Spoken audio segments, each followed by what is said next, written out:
क्या ध्यान समाधि आदि का आत्मा परमात्मा मोक्ष स्वर्ग आदि से कोई संबंध है? ये बहुत बुनियादी सवाल है जो भारत की धर्मांध जनता को और युवाओं को पूछना सिखाया जाना चाहिए। जो बाबा, योगी, गुरु आदि ध्यान सिखाने की बात करते हैं उन्हें और उनके आश्रमों को गौर से देखिए।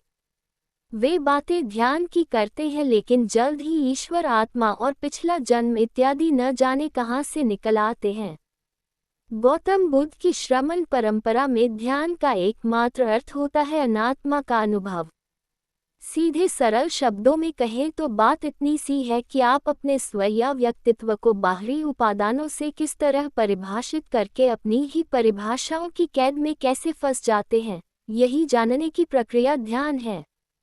जेदू कृष्णमूर्ति इसे और व्यवहारिक ढंग से रखते हैं। उनसे अक्सर पूछा जाता रहा है कि ध्यान कैसे करें। जेदू कृष्णमूर्ति जोर देकर कहते थे कि ध्यान तुम्हारे करने का विषय नहीं है। जिन जिन चीजों को करने से तुम असंतुलित और अशांत होते हो उन चीजों पर लगातार निगरानी रखो। किस तरह तुम अपने आप को एक नाम, एक रूप या एक परिभाषा देते हो, इसे गौर से देखो। बुद्ध की परंपरा में इसे सम्यक स्मृति या सम्यक जागरूकता कहा गया है। हर चेष्टा से मन के भीतर कोई न कोई निर्णय और परिभाषा जन्म लेती है। फिर यह निर्णय ही आपके भीतर आपको पराजित करके स्वयं जीने लगता है। क्या इस सब को आप लगातार मन में होता हुआ देख सकते हैं? अगर हाँ तो यही ध्यान है। बुद्ध की श्रमण परंपरा में यह बात सर्वाधिक महत्वपूर्ण मानी जाती है। आपका मन किस तरह से स्वयं को अनुभव करता है? आप जब एकांत में होते हैं तब क्या आप अपने आप को सीधे सीधे अनुभव कर पाते हैं?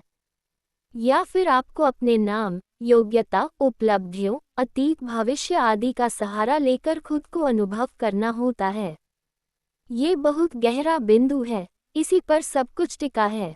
अगर आप स्वयं के साथ एकांत में अपने शरीर के होने, श्वास का आने जाने, चलने फिरने, सोने, करवट बदलने, भोजन करने, किसी से बात करने जैसे कामों में भी खुद को नई परिभाषा बनाते हुए देख पाते हैं तो आप समझ सकेंगे कि आपका होना असल में बहुत ही सतही और कामचलाऊ चीज है।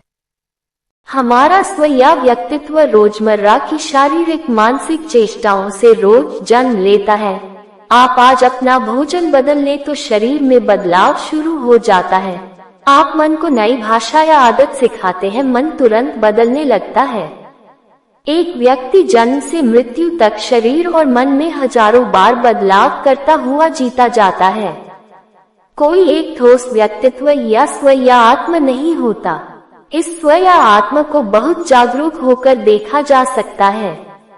भोजन के स्वाद, मौसम की संवेदना, शीत गर्मी, क्रोध, उदासी आदि की संवेदनाओं के बीच इस मन में क्या होता है, ये कैसे एक नए क्षणभंगुर स्व का निर्माण करता है, यही देखना जानना ध्यान है।